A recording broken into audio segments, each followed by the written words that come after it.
that's impersonating you. I did. I even said it was at me, and they said they don't see anything. Doesn't affect them. No, I don't know what option you choose. You can report accounts. Other people, it's not just you that report it. Other people have to report it as well. Okay, good morning, everyone, and welcome to the show. We're going to go live now. I'm telling you about catfishing and how they've said that I cannot... Impersonation. Yeah, impersonation. It's catfishing too. No. Well, yeah, it is. Yes, no, well, the person is catfishing others, but impersonating me. Yeah, exactly. I have to deal with these people. Who knows? They might be raising money in your name. That the person actually has the old picture at the bottom of the post. Yeah. The guy. You know you like it. You know you like it. Deep down, you like the fact that you're being impersonated. Flattery. I mean, what's it called? Imitation is the best form of flattery. Exactly. All right, we're going live. Local global market opportunities safely at your fingertips.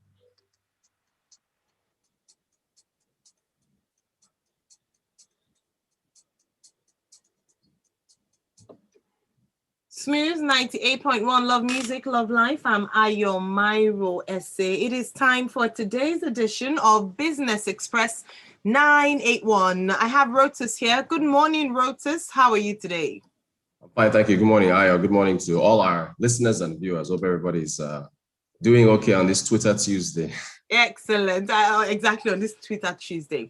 All right. If you'd like to join the conversation, you can do so by sending a message to our WhatsApp platform 0809 444 0981, or you could we're streaming live on YouTube right now, so you can go on YouTube, youtube.com/smooth981 FM Lagos, and use the chat box option to send in your message. All right, Rotus, we have a number of things to get through today. Hopefully, lots. Loads of things. Of course, an update on the CBN increasing forex allocation to banks. I think we did that. We touched on that a bit yesterday, but also we did. Yeah, petrol subsidy delaying funding of 26.2 billion NNPC projects, amongst other topics. Please take us through, Rotus. Yes. Yeah, so we'll touch on, we did the Forex thing. So the NNPC is essentially saying, if you notice, the NNPC has been putting out reports after reports after reports stating that, listen, this subsidy is costing us too much money and it's having a variety of impacts. So they talked about reduction in the amount of FAC allocations that they can make to the Federation account. They've now said that essentially about 6 projects, gas projects, have been delayed because to the tune of 26 billion naira that could have gone to those projects had to go to under recovery. And look, oil now is over $70 a barrel. So the last estimates, the landing cost estimate that they had of, I don't know whether it was 182 or 185, it's probably higher now, because that was back in February or so, the last time they gave us that updates. So their costs are increasing. So now they're saying that, look, the Nigeria-Morocco pipeline, a number of other gas initiatives, they are essentially being delayed. So if you take the macro argument of subsidy, it's just opportunity cost. The money that you are spending to subsidize could easily be going elsewhere. You could use it to develop hospitals, develop education, what have you. So this is them again coming out and saying, hey, look, these projects that we could have been funding to a tune of about 26 billion naira, we can't do that because we continue to cover the fuel subsidy costs. So, it's just something that we should all just know now. So for those of you that are, listening and having these conversations with respect to what the subsidy is costing the country, there you have it. Here's more information from the NNPC. On another note, I heard the NNPC is considering taking a $2.5 billion loan to take an equity stake in the Dangote refinery. I saw that in the cable, which I thought was very interesting. You already spending, plan to spend $1.5 billion to rehabilitate the Port Harcourt refinery.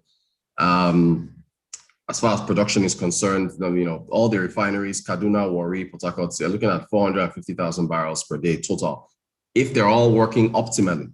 And now you want to consider, again, it's not, it's just a consideration of taking a loan to buy an equity stake in the Dangote refinery that by itself is doing 650,000 barrels per day when it comes on stream, working optimally. So it makes you scratch your head like, Como, are you prioritizing here? Are you making the right decisions with respect to how you want to spend money on either taking a position in a private refinery or rehabilitating your own that has been working? So it's something to think about and something to mull over for the NNPC. On the Twitter matter, we continue to see the fallout of what's been going on. I've sent you a screenshot. Companies now are suspending Twitter support services. Essentially, you know how you can go on Twitter, tag a bank, tag a company whose attention you need over something. They'll respond to you, tell you, let's DM, talk about this privately. Yeah, especially for banks. And banks have used that a lot, Right. So I personally, I do not like calling over the phone with customer service because it takes, some companies are shorter than others when it comes to wait time. Some will even tell you, your call will be answered in 10 minutes or 5 minutes or so on, or you are the 10th person in line. Yeah. Being able to go online on social media and hit up a company and talk to them, it's faster, more efficient. So again, we're seeing with respect to disruptions and ease of doing business with how customers contact companies, this is another fallout with respect to getting their attention.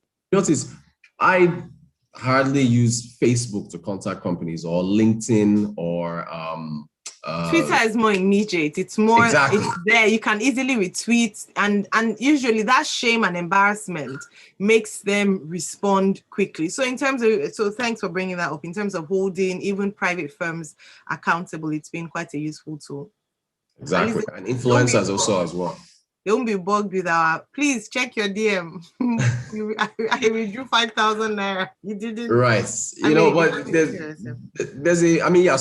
some companies will probably say, okay, this will shield us from criticism, but they're also losing out as well. Because each of the companies use their platforms to advertise their products and services, to trend, to get the word out on matters. So again, we're seeing another issue. Companies are pushing back. The RCCG, I can't remember the last time I ever talked about that church, but they put it yesterday saying that they are going to keep tweeting because they're an international company and they have churches around the world. And so they are going to keep going.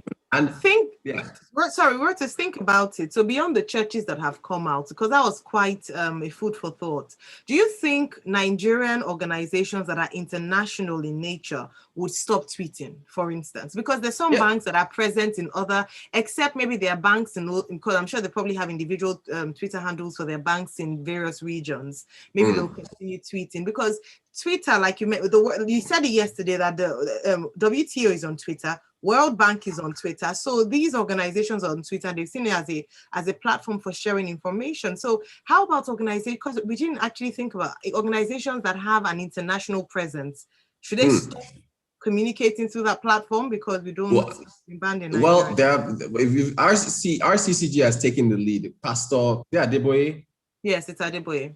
Yeah, he put out the same tweet, then the church put out the tweet. I think they consulted their lawyers before they put that tweet out. Of course they must. Exactly. So they're like, look, we have, and then other people, there are some other people who now copied this and said, look, we have a presence in other countries. So they cited Article 19 of the UN Convention on Human Rights. Exactly. And if you think about the church business model, they need social media. I'm trying to think of another business model. Well, if you want to call it a business model. Not a business model. Fine. They need it bad, right? Of course, yes. What's these followers, communication, so on and so forth. Religious organizations, they really need it. Dark Communications, the parent company of AIT, Ray Power, I just forwarded a press release. Yeah, I saw that. It was strong. They were like, listen, we're just going to comply with this because, you know, you're a regulator. That's the end. I think it was NBC or so telling all these companies not to deactivate their Twitter accounts, not tweet anymore. They're like, we're going to consult our lawyers. We're going to look at this. But for now, they now said, look, for our customers, we're sorry. As far as using our Twitter platform for disseminating information and communicating with you, stop it for now. But we're going to talk to our lawyers and possibly challenge this down the line. So a number of companies are looking at it. And I think the Nigerian Bar Association, this is very important. They said that they'll challenge it in court when the courts reopen. You know, the courts are on strike. Jason, yes. Yeah, they are saying that, and this is this whole issue of the central nature of how our government works. The judiciary is saying that they shouldn't depend on the executive for their remuneration, for their pay. They should be themselves independently, because by depending on the executive can cut off funding, hold up their salaries, and destabilize. So that's why the courts are not in working now. So you can see how this a multitude of issues in this country now. We can't challenge this. I hear some courts are meeting virtually, some judgments, but it's very slow. I hear some magistrates are going to some police stations to try and release. You know, Rotus, and I'm glad we mentioned this. Sometimes because we have such a myriad of issues, we neglect certain ones. And it's only when things like this come up, we then understand the importance of certain, you know, this arm of government. Can you imagine? I think it's over 60 days that the courts have not been in session. And now we cannot prosecute, we cannot sue, we cannot go to court, we can't get an order in court. Even maybe perhaps the president could say that's why they couldn't get an order for this, you know, for the Twitter ban, because people have asked for a court order, and also the AGF saying that they were going to prosecute. So we need to talk about these things, because even in the business, you know, economy-wise, business space, they have an impact. I can't even imagine that we've not been able to. So there are many things that have been stalled. But honestly, I don't know. I feel very sorry for the Ease of Doing Business office, because I feel like just when they, you know, they're making headway, coming up with news, then there's an own goal, like you called it yesterday. Yeah, of course. There's something else that's happening to just, you know, diminish by using that word, the work. Yeah, PEBEC, so Presidential Enabling Business Environment Council. Okay, so let's take some comments from WhatsApp. Dikpo says it's better for NNPC to take minimal stakes in such businesses than try to manage their own. Remember, government is supposed to be regulators. For the businesses, it leads to access to cheaper fund, and for the government, it usually leads to capital appreciation, as private businesses are more sustainable and private driven. And then Imo from Ikeja says, Ayo, the church has a business model. Allow Rotus to talk. Okay. I was just saying, it's a charity organization. Of course, every charity organization has a business plan or a business model. Definitely. Yeah. All right. So Orisha says, morning, guys. So the NNPC just realized subsidy isn't sustainable. Dangote refinery would soon come on stream. The NNPC is intending to purchase a 20% stake in the same refinery. It's all a script. Dangote would never have invested in a refinery that massive if he never had the assurance that subsidy would be removed. Forget these guys, they're just acting out a script written out long ago. And then Nedu says, wow, we're in a country where the court is on strike, therefore justice is on hold. Just think about it. Right. Okay. All right. So these are some. These are some of the reactions this morning to the stories. But yes, interesting. Okay, a few more. Yeah. Go ahead. All right. So D from Alas. Okay, D is a compliment. Says, well done, Ayo and Rotus, for your excellent delivery. Thank you very much, D. Okay, Yinka is just showing us. It says Ikorodu boys shot to prominence via Twitter. Lagos State tried to build. All right. And then Albert says, Business Express is my show always. Keep up with your good work. Thank you very much, Albert. Thank you. Sometimes when we are bashed on all sides, remember they said we should stop tweeting. You know, you have to also, it's good to hear positive compliments like this. Rotus, I wanted to ask you a question around, did you see that headline as to some state governors coming to Lagos to study the IGR model, saying that the way that, do you see that? It's in the news this morning. Look, Lagos IGR model, there's nothing special. Companies are headquartered here. We have access to the ports. Well, just, you know, so all port traffic, 90-something% of port traffic comes to Lagos. So many companies have their headquarters here. You have to attract those companies, get them going in Bauchi, in Plateau, in Jigawa, if you can, good luck, and then get Smooth FM to move to another state. That make it attractive. That's the IGR model. Yeah. See, they didn't have to spend that private jet money. You could have just offered this to them.